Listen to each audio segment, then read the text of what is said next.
Olá, boa noite! Há 5 décadas, o Globo Repórter leva até a sua casa imagens e informações sobre o nosso planeta. Sempre com o cuidado de mostrar como é importante proteger a natureza e o quanto dependemos dela. No programa de hoje, vamos relembrar cenas marcantes das mudanças sofridas pela Terra. Imagens deslumbrantes, algumas assustadoras.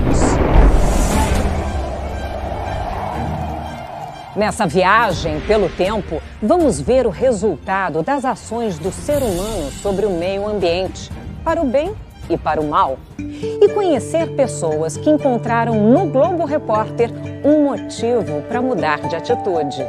Como as amigas que estão ajudando a reflorestar a Mata Atlântica, ou o jovem que tem como profissão o estudo das aves. Eu convido você a embarcar nessa jornada que vai nos ajudar a entender o futuro que estamos criando para o planeta.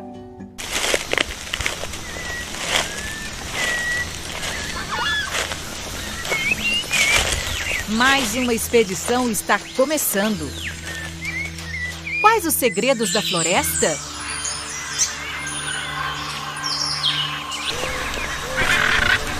Que pássaros são esses? Onde vivem? O que comem?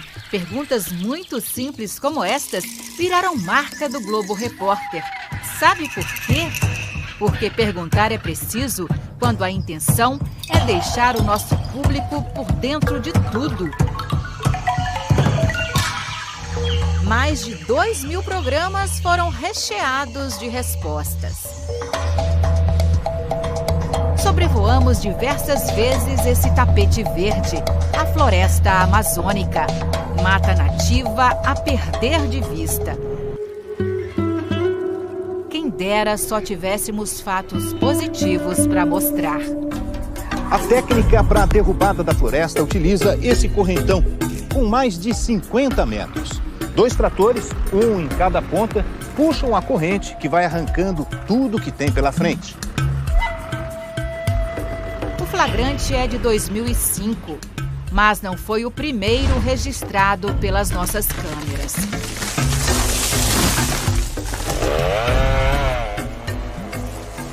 A passarada destas matas vai ter de cantar em outras árvores bem longe daqui.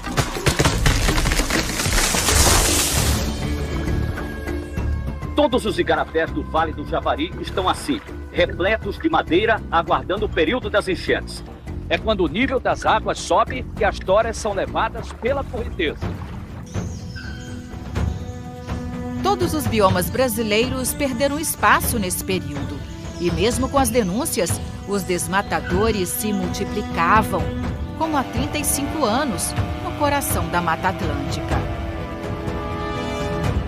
Quem comanda a derrubada é Rainor Greco, um homem que ficou conhecido como Carrasco de Árvores. Ele dirige 60 homens que trabalham com motosserras, tratores, caminhões. E ele escolhe pessoalmente cada árvore que vai morrer.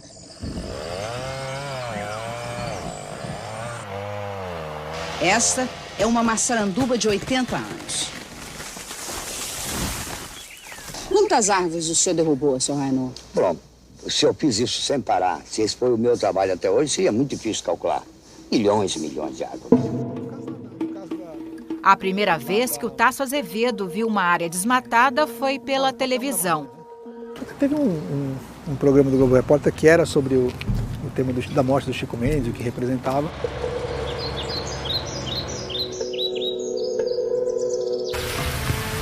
O cerrado, que ele também conheceu no nosso programa, foi essencial para que ele decidisse que profissão seguir. Eu tinha, sei lá, acho que 14 anos, 15 anos. Um pouquinho depois eu fui visitar o Parque Nacional das Emas. E aí foi lá que eu decidi fazer engenharia florestal. O Globo Repórter, ele ao mostrar esse Brasil desconhecido e tão lindo e tal, ele cria a conexão, uma conexão afetiva nossa com a natureza, por um lado. E por outro lado, do outro lado tem as reportagens que mostram os problemas. Ele fez os cálculos de quanto a Amazônia perdeu de área verde nesses 50 anos. A floresta está chegando a um ponto de não se recuperar mais. Eu nasci em 72, quando tinha 0,5% de desmatamento na Amazônia, hoje tem 20%. Né? Na Amazônia, por exemplo, já não se trata mais da gente só parar de desmatar. Já tem lugares que a gente tem que recuperar. Sempre fomos atrás do que é de interesse do público. Dependendo da intenção, não há mal algum em explorar um santuário. Um destino exigiu ainda mais cuidado e estratégia. Voamos ao ponto mais isolado do Parque Nacional, Montanhas do Tumucumaque, e descobrimos a Amazônia original, intacta, intocada, igual às matas de 500 anos atrás. Essa é uma região de mata fechada. Nunca foi feita uma expedição científica aqui, muito menos de reconhecimento. E a gente teve que trazer tudo. Comida, gerador. Nessa Amazônia grandiosa, pequenos animais desafiaram nossos olhos.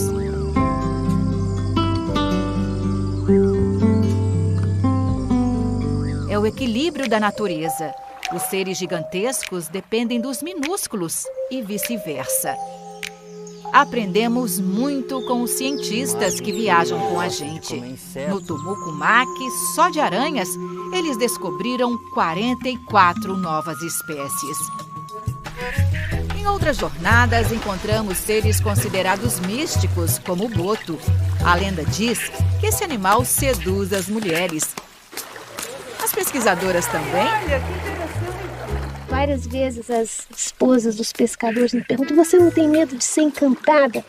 Eu digo: eu já fui encantada há muitos anos, é por isso que eu estou aqui até hoje. Foi a natureza exuberante mostrada aqui em 97 que mudou a vida de duas amigas e transformou um pedaço do sul de Minas Gerais.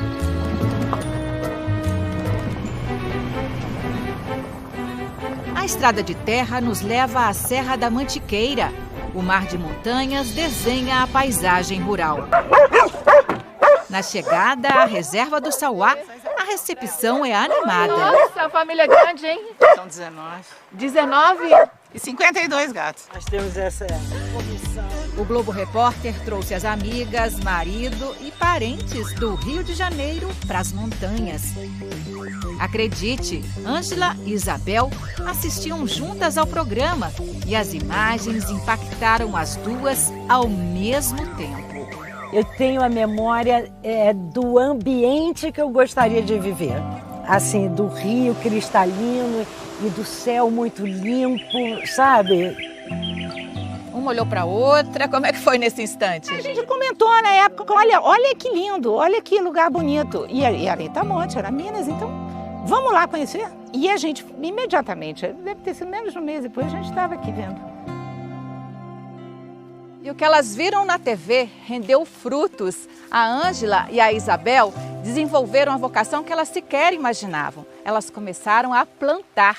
Elas reflorestaram toda essa área aqui, que era uma área de pasto completamente devastada. A reserva exibe uma combinação perfeita: floresta, queda d'água. Vou experimentar. Delícia. Você acha que plantou quantas árvores por aqui? Olha, Beatriz, araucárias foram mais de 3.000. E o que eu acho que o que mais aconteceu foi a gente ter deixado a liberdade. Mas plantamos muita fruta pelo meio do mato, para os bichos mesmo, sabe? E deixamos que a floresta voltasse, né, espontaneamente. Elas não poderiam estar mais felizes. A gente mora no melhor lugar do mundo. Olha onde a gente mora.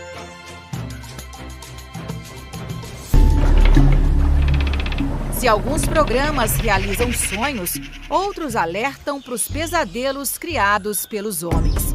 O Pantanal original já não existe mais. As queimadas são a grande ameaça. O mundo se assustou com os incêndios. Dados atualizados mostram que 26% da vegetação pantaneira queimaram em 2020. A estação das chuvas chegou e o verde voltou a tomar conta de milhões de hectares que tinham virado cinzas.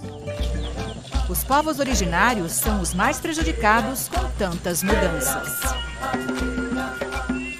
Os moradores das cidades jamais vão entender a integração deles com a natureza, como o povo Mati, na Amazônia.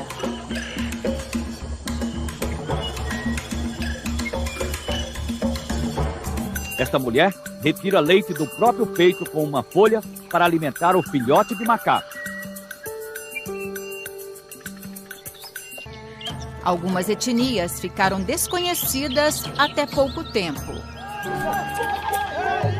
Enauenenauê. Este é o nome de um povo que vive na bacia do Juruena, uma cultura quase desconhecida, nunca mostrada na nossa TV aberta.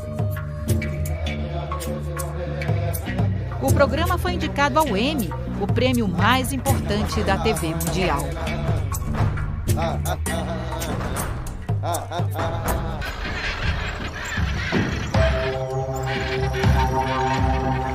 Estamos de volta à aldeia dos Camaiurá, no Parque Indígena do Xingu. A população indígena que vinha caindo ano a ano começou a se recuperar em 1980 e saltou para quase 900 mil. Os direitos dos povos indígenas estão na nossa Constituição, mas nem mesmo as leis impedem que eles sejam atacados e tenham as suas terras assaltadas por garimpeiros e grileiros e ainda têm que resistir aos avanços das plantações de soja. Há 20 anos, a fartura da pesca impressionava. De repente, os peixes voam, tentando escapar. Nosso propósito era acompanhar o maior ritual fúnebre da região, o Quarupi. A partir de agora, a mãe de todas as árvores incorpora o homenageado do Quarupi, o cacique branco do Xingu, o sertanista Orlando Vilas Boas. Ele foi o criador do Parque Indígena do Xingu, onde passou quase toda a sua vida. Nunca um homem branco recebeu homenagem tão tocante. Tenho um enorme orgulho de poder dizer que eu sou filho do Orlando Vilas Boas. Hoje a casa de Orlando está abandonada. Mas a cultura, as tradições, os Camaiurá preservaram muito bem. O jeito de fazer o beiju, o prato mais constante. Como cozinham o peixe. As danças.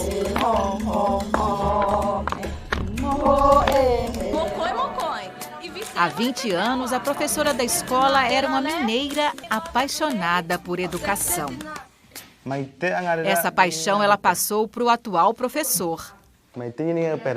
Eu comecei a estudar com a professora que chamava Andréa Duarte, né? Que mora em Belo Horizonte, parece, se não me engano.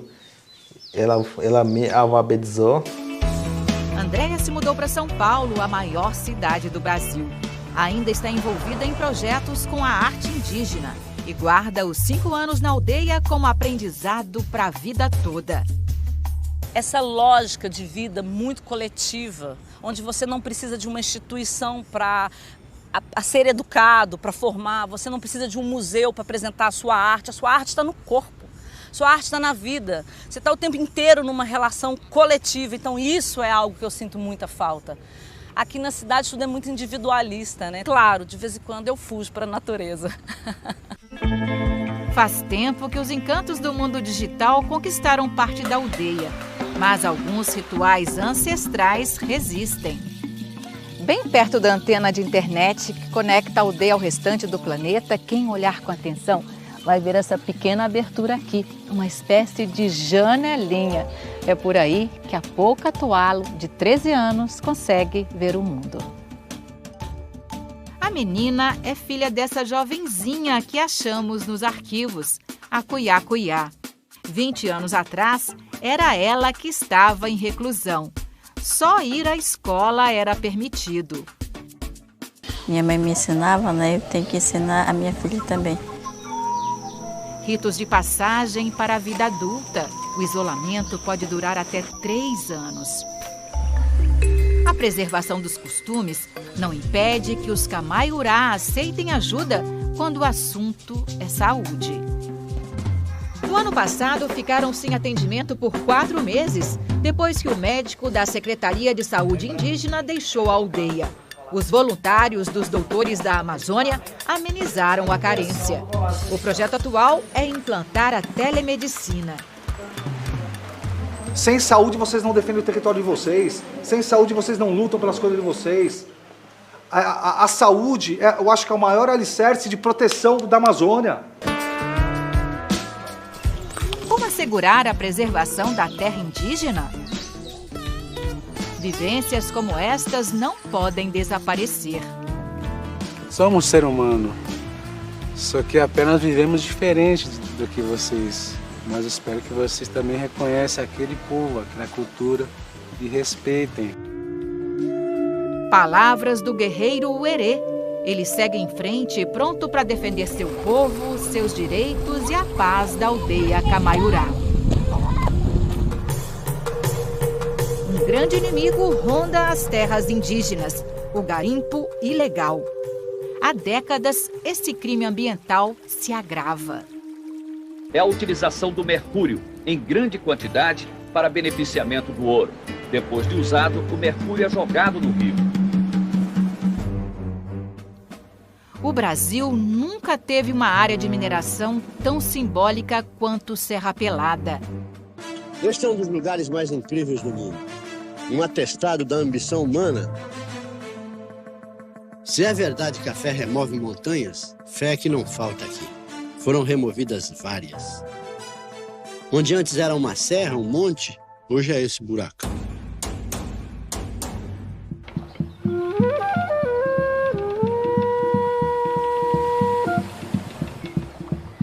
São documentos valiosos no ar nos últimos 50 anos que nos levam a entender melhor o Brasil e o planeta.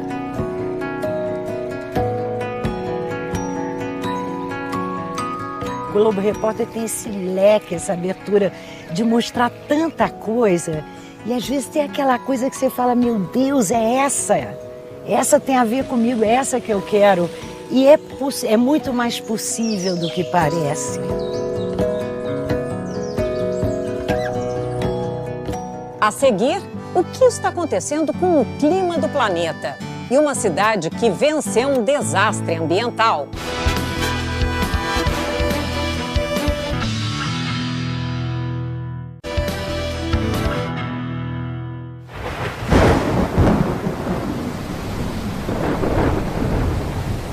Nos anos 1970 e até os 80, o mundo mal conhecia a palavra ecologia. E o Globo Repórter já chamava a atenção para a importância da preservação da natureza. Muito pouco se sabe a respeito do clima e do comportamento do tempo. Seca constante. Parei porque não tem chuva, a sementezinha que tinha nós botamos debaixo do chão e perdeu-se. Os últimos 8 anos foram os mais quentes já registrados. O papel do Globo Repórter e de muitos outros programas que traduzem a ciência, o meio ambiente e as mudanças climáticas para a linguagem da população em geral são absolutamente estratégicos para o futuro da humanidade. Nós estamos levando o clima do nosso planeta para patamares muito, muito perigosos, de acordo com a ciência. Além de cientistas, buscamos a sabedoria popular para contar os mistérios do tempo.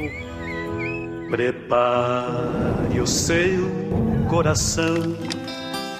E então, se quando eu falo, eles acreditam, é médico, é fazendeiro, é doutor. Para as coisas que eu vou contar. Esses homens observam as nuvens, os pássaros, os insetos para traçar a previsão. Esse aqui é o boletim meteorológico do seu Antônio. Ele diz o dia que vai ter chuva, muita chuva, temporal, ó. Uma situação que se agrava a cada ano. Estamos diante de uma anomalia. Em 2016, o fenômeno El Niño foi levado ao extremo pelas mudanças climáticas, gerando uma tempestade sem precedentes. A consequência? Um mangue morto, sem chances de recuperação. O microfone tá ligado? A fúria do tempo já nos surpreendeu durante gravações. Nossa, é impressionante. Olha os raios ali. Muito mais que um susto, desolação. Nossa, olha as telhas aqui no chão. Os caibros da casa, os móveis, tudo lá de fora. Tipo um furacão, um tornado, um troço assim, não dá nem para explicar. Mesmo estudando o clima há várias décadas, o físico Paulo Artacho ainda se surpreende com a velocidade das transformações e dos riscos que corremos. Um futuro de um planeta com 4 a 5 graus mais quentes do que há 100 anos atrás, com muito mais eventos climáticos extremos, chuvas muito fortes, secas, com aumento do nível do mar. Isso é o que nos espera se a sociedade e os governos e as empresas não acordarem para a emergência climática que nós já estamos enfrentando hoje. Pode parecer exagero andar com uma máscara dessa na cidade de São Paulo. Mas no futuro, quando pessoas e automóveis tiverem se multiplicado, esse visual talvez não seja tão alienígena assim. Nesse mundo de óxidos e monóxidos, vai ser preciso cada vez mais proteger o pulmão. Ainda não precisamos usar uma máscara como a da Ilse. Não que o ar de São Paulo esteja puro, mas daquele tempo para cá, muitas leis ambientais obrigaram a mudança na fabricação de carros, na qualidade dos combustíveis e até a instalação de filtros potentes nas chaminés das fábricas. A poluição estava chegando a um ponto que tomar uma atitude era questão de sobrevivência.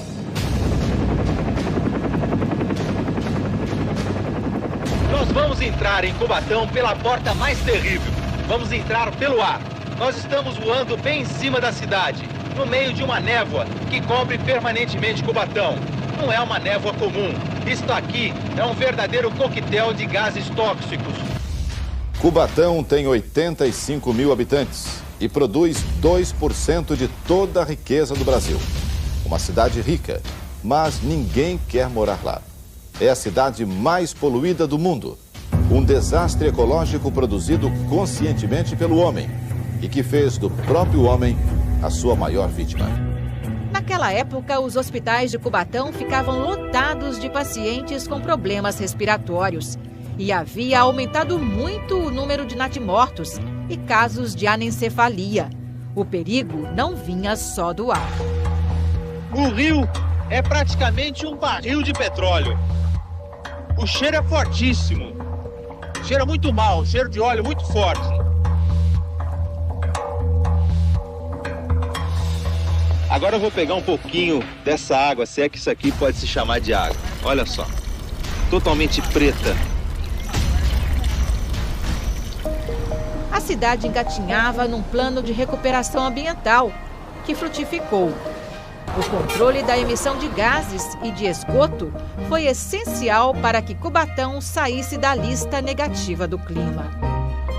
Mês passado, voltamos ao Rio para coletar água novamente.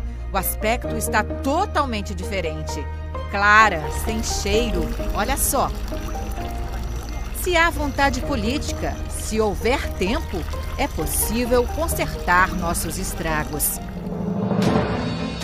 O nosso planeta Água ainda pode se recuperar, mas ele tem pressa.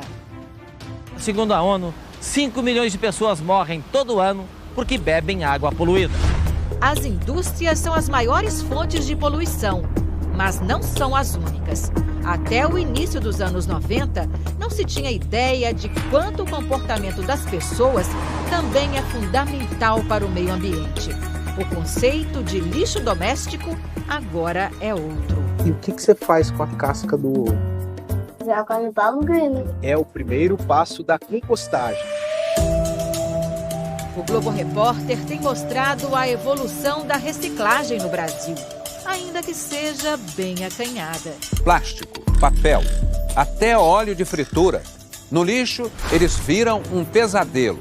Quando tratados, transformam até as vidas de quem morava na rua. Agora são 400 quilos. Fica difícil saber o que é pior. Segurar, frear, puxar. Os catadores nos ajudam a manter a qualidade do meio ambiente. São heróis invisíveis das nossas cidades. Dona Raimunda, Fabiana. O bispo acompanhamos desde 2012. Primeiro com o carrinho de encontrar esse personagem 6 anos depois do último Globo Repórter. Bom dia! Como vai? Bom dia, tudo jóia. Prazerzão. Nesse galpão, ele e outros catadores armazenam os resíduos recolhidos, fazem a seleção e as vendas. Quantas conquistas e mudanças na última década. Mudou bastante, né? Mudou a questão da importância do trabalho dos catadores, né? Com novas políticas públicas, mudou a importância da valorização do seu trabalho, né? Aquele homem que já foi barrado em vários lugares, hoje tem reconhecimento em escolas e universidades. Me serve café, me serve água, me chama para fazer palestra, né? Isso que é legal. Depois do Globo Repórter, fui para 4 países, né? Falar sobre o trabalho como catador de material reciclado. Né? Sem dúvida, ele chegou lá. Tem trabalho pela frente, só que agora com muito mais conforto. Aí, gostei. E se não for cheguei assim, nem adianta. Não, tem que estar grafitada, que aí chama atenção. Que mensagem que ela leva por onde ela passa, bispo? A mensagem é que a cidade é cinza, mas a cidade pode ser colorida e pode ser feliz e alegre. Que o planeta seja sempre feliz e alegre. É o que nós desejamos. Então, bom trabalho, boas viagens aí na Combosa. Obrigado.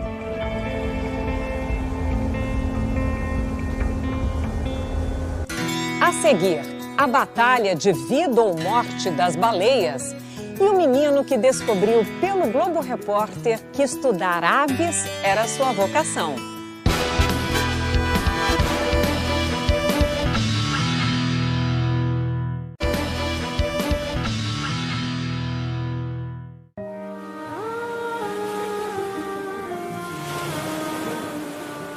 Um balé arrepiante.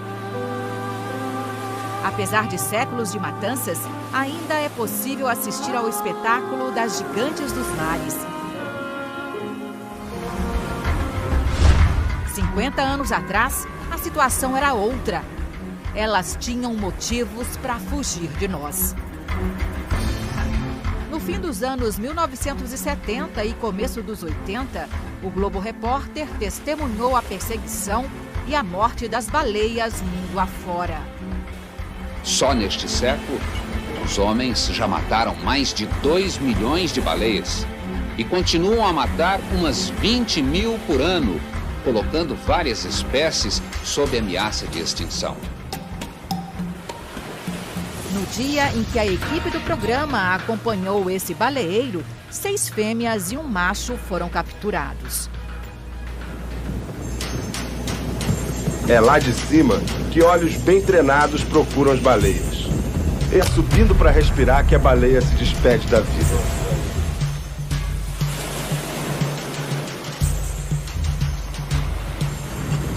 Agora, lentamente, ela é puxada e amarrada junto ao casco. Ele fica aqui em constante comunicação. Em 1985, 38 anos atrás, o jovem repórter que denunciou a matança das baleias foi o Pedro Bial. Bial, quais as lembranças daquela reportagem? Foi uma oportunidade extraordinária. Fiquei muito emocionado e mobilizado por aquela história. Não era uma pesca, era uma caça, uma caçada. E a gente sabia, tinha a dimensão de que estava diante de um de algo que ia entrar para a história. Baleias mink vêm da Antártida reproduzir, se acasalar aqui e ter os seus filhotes. O senhor tem condições de reconhecer se uma fêmea está grávida ou não está grávida?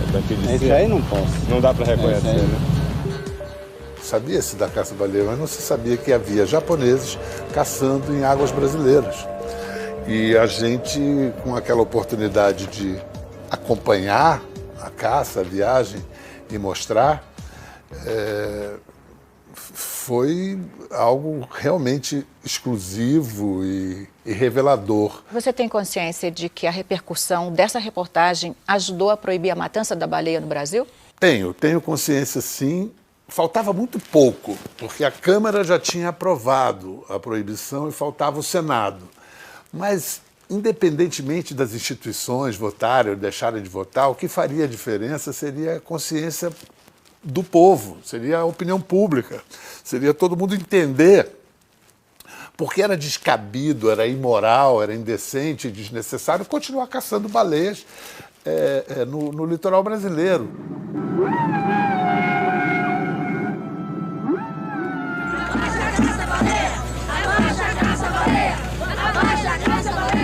Os protestos se espalharam. Passou a ser comum o duelo entre caçadores e grupos de defesa da natureza, como o Greenpeace. A proibição da caça veio em 86. Islândia, Noruega e Japão são os únicos países que não seguem o acordo internacional. Mesmo assim, a preservação das baleias tirou várias espécies da lista de perigo. O Globo Repórter gosta mesmo de um bicho. É o animal mais primitivo da família do porco-espinho. Existe há 21 milhões de anos. Encontramos muitos animais pelo caminho.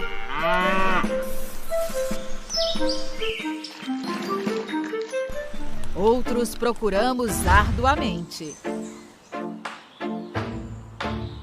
Aqui, ó, tá vendo? Essa aqui é da frente e essa é de trás. Tem onça aqui pertinho da gente? Pode ter sim. Onça pintada, o maior, o mais temido predador sul-americano. Nossa busca vai atravessar as mais belas florestas do Brasil. Pantanal, Amazônia, Caatinga nordestina. Muitas estão com o colar de monitoração, mas um número infinitamente maior caiu nas garras de outro grande predador. E a matança continua. Em apenas um mês, 500 coros de onça foram apreendidos, mas não há ninguém preso por esse crime. Simba, um jovem de 4 anos, é mascote, mas não é um animal doméstico.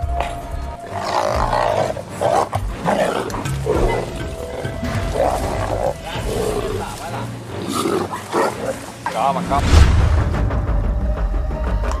O jacaré já estava ameaçado de extinção quando conseguimos estes flagrantes. Há 10 dias nós estamos no Pantanal à procura dos coreiros. Dia e noite nós tentamos contato com os caçadores de jacaré. E hoje há uma possibilidade de localizá-los, porque nós estamos escutando o tiro a uma longa distância daqui. Cenas criminosas e muitos registros desse animal impressionante.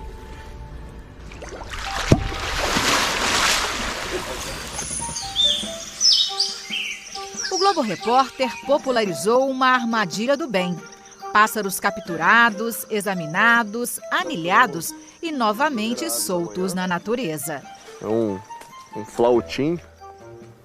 A rede não machucava. Você desveste a cabeça dele como se fosse um ano. É isso aí.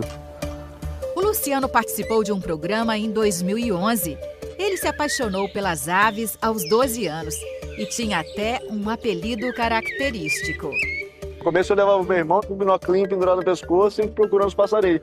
E aí não demorou para todo mundo. O menino passarinho tá aí, o menino passarinho. E aí ficou, Luciano, menino passarinho. Aquele menino, fã do Globo Repórter, hoje é formado em biologia. Criança dorme cedo, né? Eu lembro que era um dos dias que o pai deixava você dormir um pouco mais tarde, meu pai, porque tinha o Globo Repórter de bicho, Globo Repórter de natureza. O Globo Repórter, ele alimentou muito minha paixão pela natureza, mas ele me botou num trilho profissional, assim, porque ele me mostrou que a ornitologia é uma profissão, que é o que eu sou hoje. Eu sou ornitólogo, sou um especialista em aves. Não tinha preto cantando aí. Tchic, tchic, tchic. Olha um tapaculo preto aqui, ó. Esse é um bicho super exigente, só vive em área de floresta, super preservada e nas montanhas da Mata Atlântica. O que a gente observa é que a tecnologia mudou muito desde que o Luciano começou a acompanhar os programas de natureza do Globo Repórter. Ele vem super bem equipado aqui para a mata, mas com equipamentos mais eficazes, mais leves. A gente vê que você tem o canto de todos os passos aí na sua mão, no celular. Exatamente. Hoje em dia a gente tem, não é só um, tem alguns aplicativos, mas tem um especial que você tem literalmente todas as aves do Brasil, e aí além das imagens e informações, você tem os cantos, as vocalizações, né?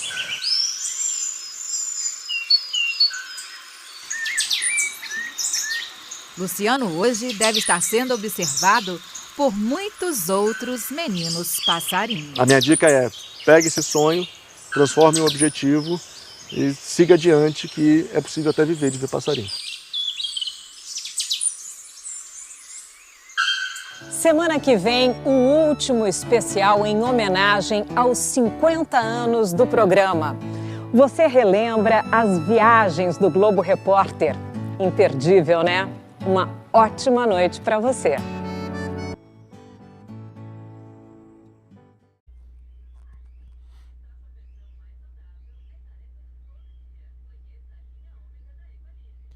Fala pessoal, tudo bem?